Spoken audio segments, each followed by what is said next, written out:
जिसे सच में सत्य की तलाश है, उसे यह बात जीवन भर याद रखनी होगी। इस दुनिया में कोई भी ताकत अंतिम सहारा नहीं है। दौलत, रिश्ते, शरीर, पद, शोहरत सब साथ छोड़ देंगे, मगर एक नाम है जो मृत्यु की कठोर दीवार को भी चीर कर पार करा सकता है। वह नाम है ईश्वर। जिसने एक बार उनकी शरण सच्चे मन से ले ली, उसे मृत्यु भी छूने से पहले हिचकिचाती है। भाइयों और बहनों, यह कोई कहानी भर नहीं है, यह अनुभव है, और अनुभव हमेशा तर्क से भी बड़ा होता है। मौत, जिसे हर कोई अंत समझता है, उस मौत के सामने भी ईश्वर की शरण ली हुई आत्मा अजेय हो जाती है। मृत्यु केवल शरीर को छू सकती है, आत्मा को नहीं। और जब आत्मा ईश्वर के चरणों में सुरक्षित हो जाती है, तो मृत्यु का भी साहस नहीं होता कि उसे डरा सके। आज मैं आपसे वही रहस्य साझा करने आया हूँ, मगर एक बात कहूँ, यह राह कमजोर दिल वालों के लिए नहीं है। यह रास्ता उनके लिए है जो सच में जीना चाहते हैं और सच में मरकर भी अमर रहना चाहते हैं। अगर आप में इतना साहस है कि इस पूरी बात को दिल से सुन सकें, तो यह वीडियो अंत तक देखिए। मैं वादा करता हूँ आपकी सोच की दिशा बदल जाएगी। और हाँ, अगर आपके हृदय में यह बात गहराई से उतर जाए, तो इस वीडियो को लाइक जरूर कीजिए और कमेंट में लिखिए, मैं ईश्वर की शरण में हूँ, ताकि आपकी आत्मा खुद यह स्वीकार कर सके कि उसका मार्ग अब तय हो चुका है। मृत्यु सबसे बड़ा डर है। आदमी नाम, शोहरत, धन, शरीर सब खो सकता है, मगर मृत्यु से बड़ा डर किसी का नहीं। यही कारण है कि मनुष्य भागता है, कोई साधन जोड़ता है, कोई दवाइयों का सहारा लेता है, कोई यज्ञ करता है, कोई विज्ञान की तरकीबें ढूंढता है, मगर मृत्यु सबको खा जाती है। सवाल ये है कि अगर मौत सबको निगल जाती है, तो फिर ईश्वर की शरण लेने वाले को क्यों नहीं निगल पाती? क्योंकि मृत्यु भी नियम के बंधन में है। मृत्यु केवल कर्म के अनुसार काम करती है, और जिसने ईश्वर को अपना मान लिया, उसके कर्मों का मालिक भी ईश्वर हो जाता है। अब सोचिए, जिसे ईश्वर ने अपनी गोद में ले लिया, उस पर कर्म का नियम वैसे ही लागू होगा जैसे साधारण मनुष्य पर? बिल्कुल नहीं। मृत्यु नियम तोड़ेगी नहीं, पर उसकी शक्ति ईश्वर की कृपा के आगे टिक नहीं सकती। यही कारण है कि भक्त प्रहलाद को जलाया गया, जहर दिया गया, पहाड़ से गिराया गया, हाथी के पैरों तले कुचला गया, लेकिन मृत्यु उसे छू न सकी। क्यों? क्योंकि प्रहलाद ने कहा था, मेरे रक्षक मेरे भगवान हैं। और जब यह घोषणा आत्मा से निकलती है, तब मृत्यु भी डरकर पीछे हट जाती है। आप सोच रहे होंगे, क्या सचमुच ऐसा संभव है? हाँ, यह संभव है, मगर इसके लिए सिर्फ मुंह से ईश्वर का नाम लेना काफी नहीं। यह तो आधा सच है। असली शक्ति तब आती है जब आत्मा पूरी निष्ठा और भरोसे के साथ ईश्वर की शरण ले लेती है। याद रखिए, ईश्वर की शरण लेना मतलब केवल पूजा पाठ नहीं। इसका असली अर्थ है अपनी पूरी सत्ता, अपने दुख सुख, अपने जीवन मरण का निर्णय ईश्वर पर छोड़ देना। यानी अब मेरा जीवन मेरा नहीं, बल्कि प्रभु का है। और जब आत्मा यह सरेंडर कर देती है, तो मृत्यु भी कहती है, यह आत्मा अब मेरी नहीं। मृत्यु केवल उस पर अधिकार करती है जो अपने को अकेला समझता है, जो सोचता है कि मैं ही सब कुछ हूँ। मगर जिसने यह मान लिया कि मैं कुछ नहीं, सब ईश्वर हैं, उसके पास मृत्यु का क्या काम? मृत्यु का डर इसलिए है क्योंकि हम अपनी पहचान को शरीर मान बैठे हैं। हम सोचते हैं मैं यही हूँ, लेकिन सत्य यह है कि हम शरीर नहीं हैं, हम आत्मा हैं। और आत्मा जब अपने स्रोत ईश्वर से जुड़ जाती है, तब उसका कोई अंत नहीं। मगर सवाल ये है, लाखों लोग पूजा पाठ करते हैं, फिर भी मृत्यु का डर उन्हें खाए जाता है। क्यों? क्योंकि पूजा दिखावे की है, नाम जाप सिर्फ होंठों तक है, मन किसी और तरफ है। आत्मा ने सरेंडर किया ही नहीं। भाई, ईश्वर की शरण लेना खेल नहीं है, यह निर्णय है, कठोर निर्णय। जैसे कोई राजा युद्ध में उतरते समय अपनी तलवार का म्यान तोड़ देता है कि अब वापसी नहीं होगी, वैसे ही ईश्वर की शरण लेने का अर्थ है अब पीछे लौटने का कोई रास्ता नहीं। चाहे दुख आए, चाहे सुख, चाहे हानि हो, चाहे लाभ, सब ईश्वर की मर्जी मानना। तब आत्मा इतनी मजबूत हो जाती है कि मृत्यु की छाया भी उसे कंपा नहीं पाती। शास्त्रों में लिखा है, जो भक्ति में दृढ़ है उसकी रक्षा स्वयं भगवान करते हैं। जब अर्जुन युद्ध भूमि में डगमगा रहे थे, तब श्री कृष्ण ने कहा, मां शुचा, यानी डर मत। क्यों कहा? क्योंकि जो कृष्ण की शरण में था उसे मृत्यु भी छू न सकी। महाभारत का युद्ध मृत्यु का महासागर था, पर अर्जुन उस महासागर में डूबे नहीं। क्यों? क्योंकि उनके सारथी स्वयं ईश्वर थे। आज भी यही सत्य है। अगर आप जीवन के युद्ध में डगमगा रहे हैं, डर रहे हैं, तो जान लीजिए आप अभी ईश्वर की शरण में पूरी तरह नहीं आए, क्योंकि शरण में आने वाला भय से मुक्त हो जाता है। और ध्यान रहे, ईश्वर की शरण का अर्थ यह नहीं कि आप निष्क्रिय हो जाएं। इसका अर्थ है आप कर्म करेंगे पर फल की चिंता ईश्वर पर छोड़ देंगे। आप प्रयास करेंगे पर परिणाम ईश्वर के भरोसे छोड़ देंगे। यह वही स्थिति है जहां से शक्ति जन्म लेती है। सोचिए, एक बच्चा जब अपनी माँ की गोद में होता है तो दुनिया की कोई ताकत उसे डरा नहीं सकती। क्यों? क्योंकि बच्चा जानता है मेरी माँ है, अब उसी को आगे बढ़ाइए। जब आत्मा कह दे कि मेरा ईश्वर है, तो मृत्यु भी सोचती है, अब मैं इसे छू नहीं सकती। मृत्यु के सामने टिकने का कोई और रास्ता नहीं है। विज्ञान हार जाता है, धन खत्म हो जाता है, रिश्ते टूट जाते हैं, मगर ईश्वर की शरण कभी धोखा नहीं देती। इसलिए भाइयों और बहनों, अगर आज भी मृत्यु का डर आपके भीतर है, तो इसका अर्थ यही है कि अभी आपका भरोसा आधा अधूरा है। अभी आप ईश्वर को पूरी तरह नहीं थाम पाए हैं, और जब तक ऐसा नहीं होता तब तक मृत्यु का भय पीछा नहीं छोड़ेगा। याद रखिए, मृत्यु से मुक्ति किसी साधन से नहीं, केवल सरेंडर से है। जब आप कहेंगे प्रभु अब मैं आपका हूं, तो उसी क्षण मृत्यु हार जाएगी। यह बात कठोर है, मगर यही सत्य है। जो ईश्वर की शरण में नहीं आया उसे मृत्यु खा जाएगी, और जो आ गया उसे मृत्यु भी छू नहीं पाएगी। मृत्यु का नाम सुनते ही मनुष्य कांप उठता है। जो व्यक्ति कहता है मुझे मृत्यु से भय नहीं, वह भी भीतर से कांपता है, क्योंकि मृत्यु वह सत्य है जिससे कोई भाग नहीं सकता। मगर भाइयों और बहनों, याद रखिए, भय उसी से होता है जो अजनबी हो, और जिसने ईश्वर की शरण ले ली उसके लिए मृत्यु कोई अजनबी नहीं रहती। वह तो बस एक द्वार बन जाती है, एक पुल बन जाती है, जो आत्मा को ईश्वर की गोद तक ले जाता है। आपको यह बात अजीब लग सकती है, क्या सच में मृत्यु एक पुल हो सकती है? हाँ, हो सकती है, और यह कोई कल्पना नहीं है। जब आत्मा ईश्वर के चरणों में टिक जाती है, तब मृत्यु का रूप बदल जाता है। वही मृत्यु जो दूसरों के लिए डर का कारण है, ईश्वर भक्त के लिए वह आशीर्वाद बन जाती है।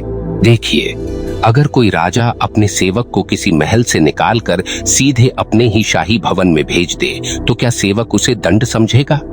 नहीं, वह तो इसे ईश्वर का वरदान मानेगा। ठीक वैसे ही जब आत्मा ईश्वर की शरण में होती है, तब मृत्यु उसे संसार की कैद से निकालकर प्रभु के दरबार में ले जाती है। मगर शर्त एक ही है, पूर्ण समर्पण। आधे अधूरे भाव से यह चमत्कार संभव नहीं। भक्ति खेल नहीं है, भक्ति कठोर अनुशासन है।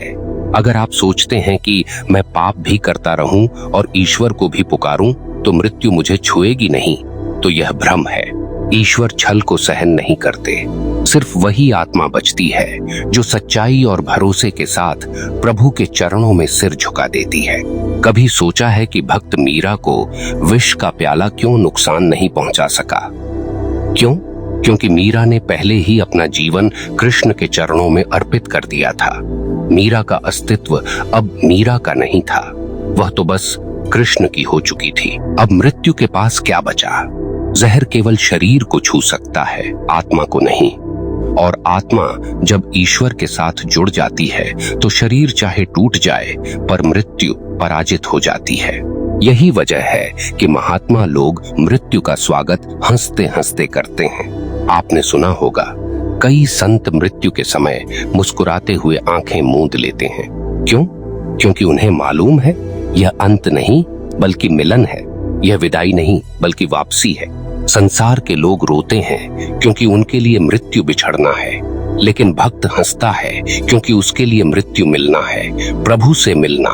भाइयों और बहनों, अगर यह सत्य आपके भीतर गहराई से उतर जाए तो मृत्यु कभी भय का कारण नहीं रहेगी। मगर समस्या ये है कि हम अपनी आत्मा को भूल चुके हैं। हम शरीर को ही सब कुछ मान बैठे हैं। सोचिए, अगर आप मान लें कि आप कार हैं और अचानक कार दुर्घटनाग्रस्त हो जाए तो आपको लगेगा सब खत्म हो गया। लेकिन अगर आप जानते हो कि आप चालक हैं, कार नहीं, तो दुर्घटना केवल बाहरी होगी, आप बच जाएंगे। यही स्थिति आत्मा की है। शरीर कार है, आत्मा चालक है। मृत्यु कार को तोड़ सकती है, आत्मा को नहीं। और जब आत्मा उस अनंत चालक ईश्वर की शरण में होती है, तब उसे छूने की क्षमता मृत्यु के पास नहीं होती।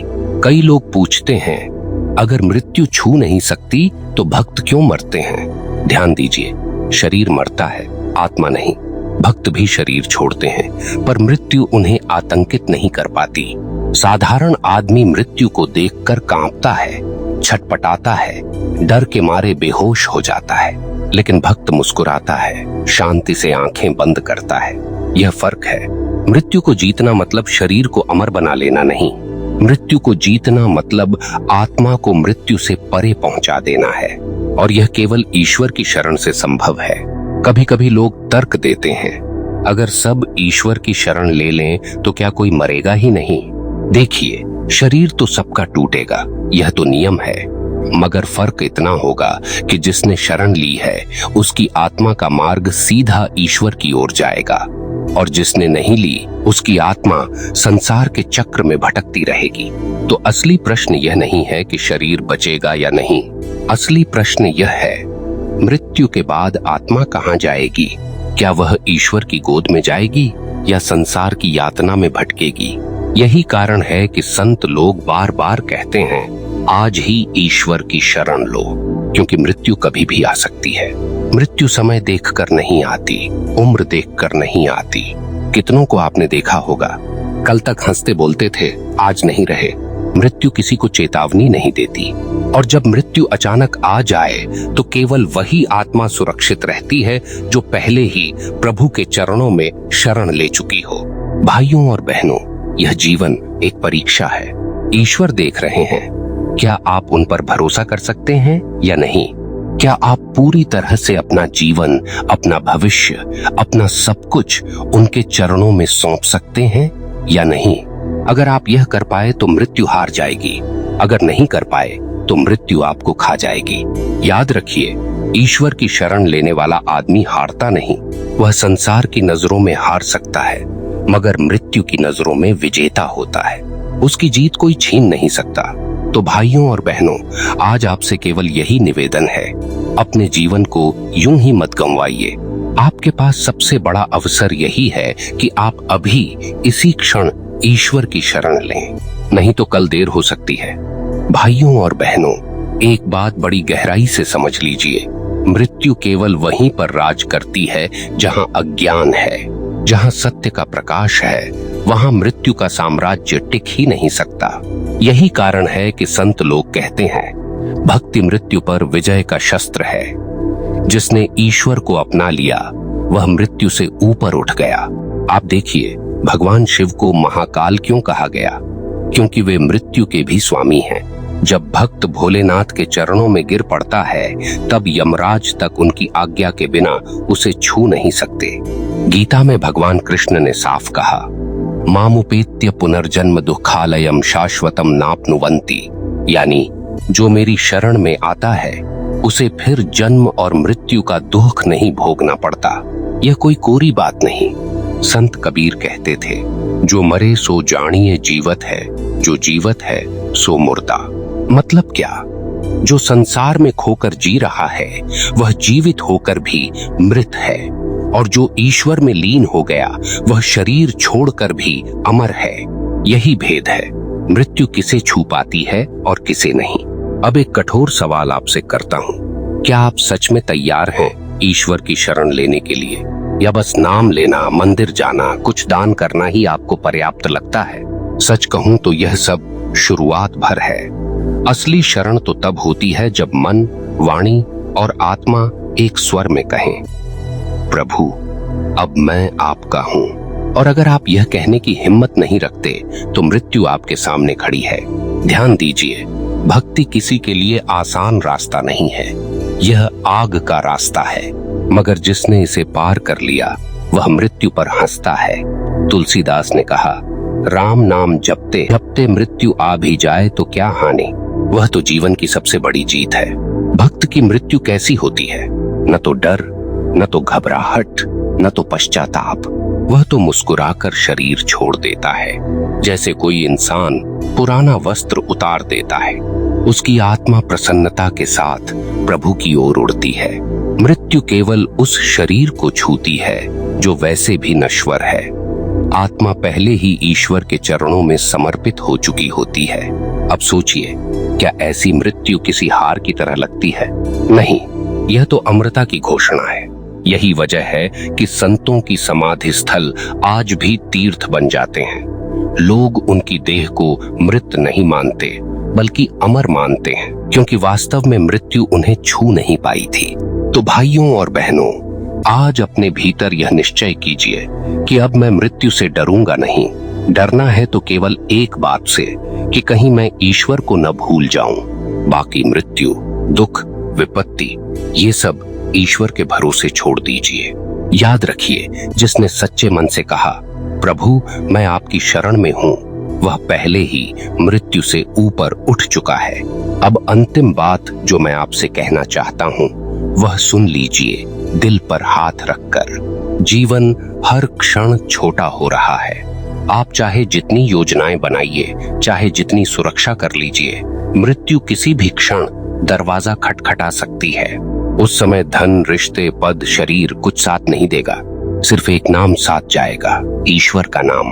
अगर आपने आज ही उनकी शरण ले ली तो मृत्यु आपके सामने आकर भी पराजित हो जाएगी।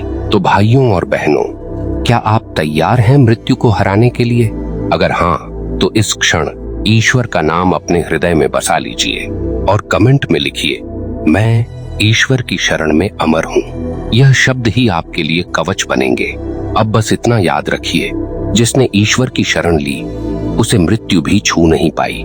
यह कोई वाक्य नहीं, यह जीवन का सबसे बड़ा सत्य है। अगर यह वचन आपके दिल को छू गया हो तो इस संदेश को दूसरों तक पहुंचाइए, क्योंकि मौत सबके दरवाजे पर आएगी, मगर जिसने प्रभु को थाम लिया उसकी आत्मा मृत्यु से भी ऊपर उठ जाएगी। ईश्वर आपके जीवन को प्रकाश से भर दे। हर हर महादेव।